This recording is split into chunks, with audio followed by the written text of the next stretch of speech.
मिले गईल रहिया रवा से राते धके जो बन सखी लगले उजाते।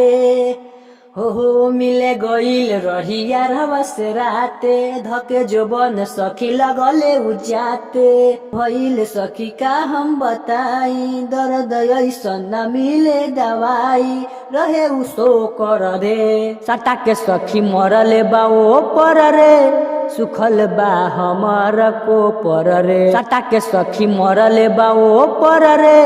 सुखल बा हमार को पर रे धके ओठ सखी चाटत रहे पाजा में सट जान कहत रहे। हाँ धके ओठ सखी चाटत रहे पाजा में सट जान कहत रहे। पिहिले दूध हरदी फाटे ना दर्द बुझेला दुख नहीं तनिको समरद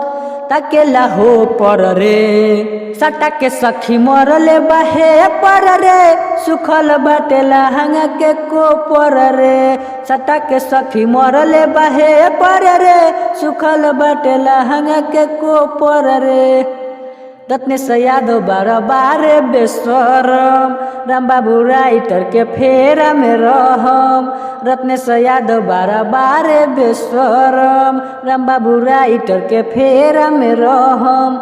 राकेश पंकज के का कही करनी कहनी बस बस पाव हम धरनी